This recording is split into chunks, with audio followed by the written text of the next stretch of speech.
थांबा कूलर लावते. थांबा कूलर आणते. ठीक आहे बाई.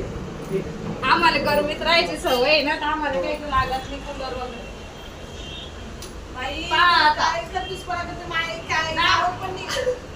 लावलं ना कूलर घ्या. ताई आल्या आणि आज लाईट गेली. त्याला आधीच किती गरम होत. तुम्ही आल्या म्हणून ती लाईट गेली. आज ननदबाई आलाय किती दिवसानंतर.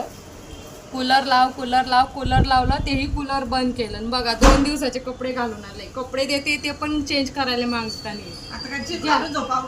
तर घालून तर पहा, जीन्स आहे, तिच्या टॉप आहे, कुठला आवडतो ते घ्या आणि घाला. आळसपणा भरपूर आहे. उष्टेनी आहे बा, लेपल आहे त्याने, चांगले लेपल आहे, लेगीज बी आहे. हे पा लेपल आहे की नाही त्याले. हे पा लेबल बघा ताई, केवढा चुरमुडा झालेला शर्ट आहे आणि म्हणे नवीन आहे. सांगा बरं. हे पा त्याला लेबल आहे आणि चुरगड घाला म्हणजे झालाय नाही. आता लेबल काय पण लेबल लागतं माझी आपुरी. अहो लेबल आहे, नवीन कपडे. असे काय करता तुम्ही? कसे घालाय आम्ही साठे बोले.